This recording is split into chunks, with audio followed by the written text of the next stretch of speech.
श्री राधे राधे। आपका स्वागत है मेरे इस YouTube चैनल डिवाइन हिंदी कहानियों में। आज मैं आपको पिशाच मोचन कुंड वाराणसी में इस पेड़ पर सिक्के क्यों चिपकाए जाते हैं और अतृप्त आत्माओं से इसका क्या संबंध है, जिसके बारे में बताऊंगी।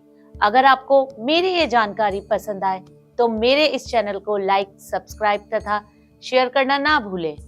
आज हम आपको लेकर चल रहे हैं भारत की पवित्र भूमि वाराणसी में, जहां हर गली में इतिहास सांस लेता है और हर घाट पर मोक्ष की गाथाएं सुनाई देती है।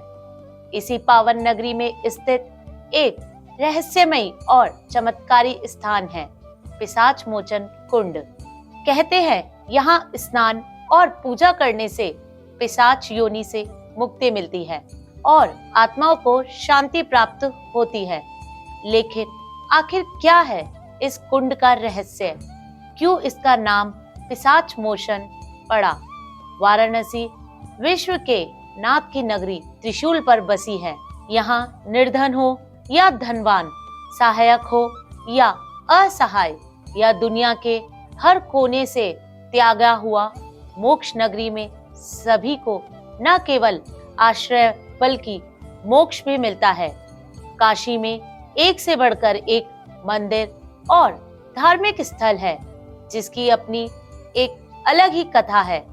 इसी कड़ी में शामिल है पिशाच मोचन कुंड, जहां भटकती आत्माओं को मुक्ति मिलती है और उनका ऋण भी चुकाया जाता है।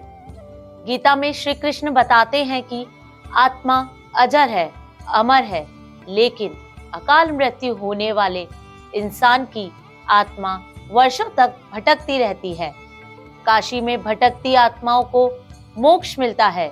गरुड़ पुराण में काशी खंड में पिशाच मोचक कुंड का उल्लेख मिलता है, जहां पितरों को मुक्ति मिलती है और आत्माओं का उद्धार चुकाया जाता है। यह कुंड धरती पर आने से पहले से ही विमलोदक है, सरोवर के नाम से विख्यात था। मान्यता है कि ये देश का एकमात्र स्थान है जहां अकाल मृत्यु और अतृप्त आत्माओं की शांति के लिए त्रिपिंडीय श्राद्ध किया जाता है। पौराणिक कथा है कि शुरुआत धार्मिक ग्रंथों के अनुसार यह कथा जुड़ी हुई है स्वयं भगवान शिव से। एक समय की बात है जब एक ब्राह्मण ने अनजाने में बहुत बड़ा पाप कर दिया। उस पाप के कारण उसकी मृत्यु के बाद उसे पिशाच योनि में जन्म मिला। वह आत्मा अत्यंत कष्ट में थी, न उसे शांति मिल रही थी न मुक्ति। वह धरती पर भटक रही थी, लोगों को परेशान कर रही थी और अपने कर्मों का दंड भुगत रही थी। शिव जी की कृपा से एक दिन वह पिशाच आत्मा काशी नगरी में पहुंची। काशी, जिसे मोक्ष की नगरी कहा जाता है, जहां स्वयं महादेव वास करते हैं। कहते हैं जब वह आत्मा अत्यंत पीड़ा में रो रही थी, तब भगवान शिव प्रकट हुए।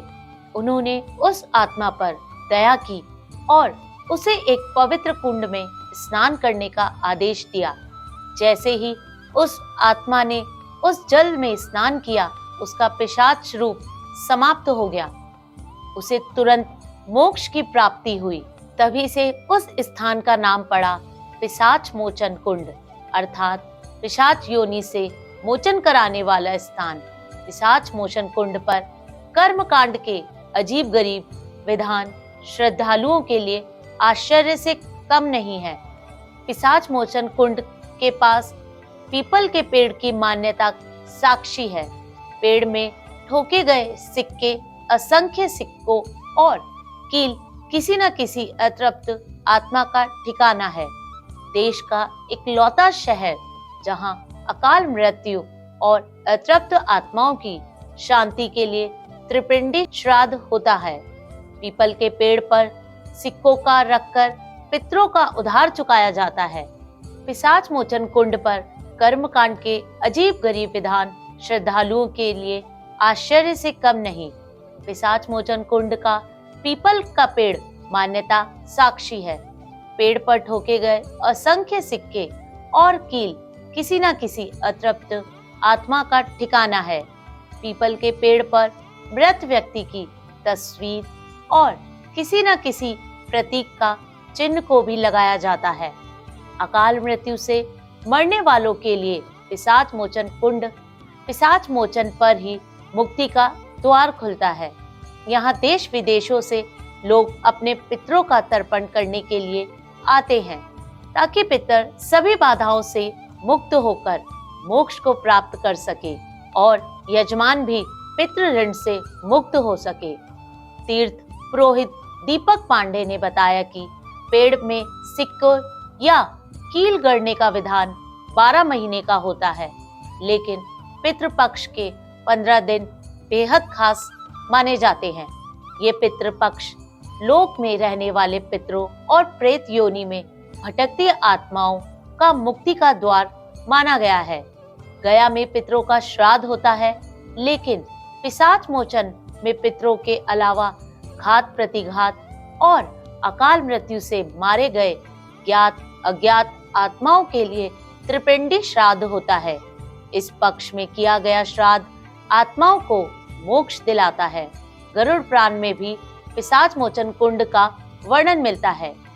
काशी खंड के अनुसार पिशाच मोचन तीर्थ स्थल गंगा के धरती पर आने से पहले स्थित था।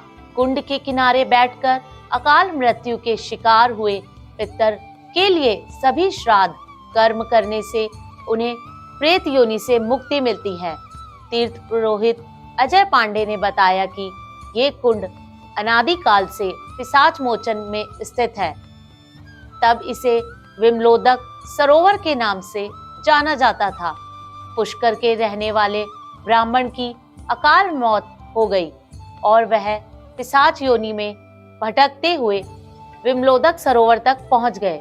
सरोवर में डुबकी लगाते ही ब्राह्मण को पिशाच योनि से मुक्ति मिल गई।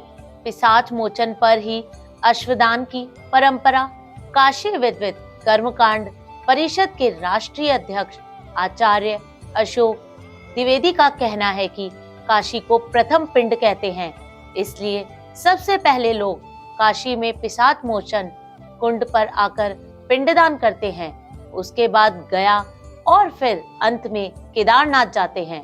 पिशाच मोचन तीर्थ पर अश्वदान करने की परंपरा है, जो ना तो प्रयागराज में होती है और ना ही गया में। अश्वदान के बाद ही यमराज प्रेत कुंड में पिंड डालने का अधिकारी होता है। तामसिक भोजन से दूर ज्योतिषाचार्य आचार्य दैवज्ञ कृष्ण शास्त्री ने बताया कि पितरों की प्रसन्नता के लिए 15 दिन तक बाल दाढ़ी नहीं कटवाने चाहिए, इससे धन की हानि होती है। श्राद्ध पक्ष में तामसिक भोजन से पूरी तरह परहेज रखना चाहिए और सात्विक भोजन करें। ब्रह्मा पुराण के अनुसार पितृ पक्ष में पंचबलि करने से पितृदोष का निवारण होता है। पंचबलि के लिए सबसे पहला ग्रास गाय का और दूसरा ग्रास कुत्ते का, तीसरा ग्रास कौवे के लिए निकाला जाता है। इसके बाद चौथा ग्रास देव बलि होता है, जिसे जल में प्रवाहित किया जाता है अथवा गाय को देते हैं। 5वां ग्रास चींटियों के लिए रखना चाहिए। धन्यवाद। अगर आपको मेरी ये जानकारी पसंद आए तो मेरे इस चैनल को लाइक, सब्सक्राइब तथा शेयर करना ना भूले। श्री राधे राधे।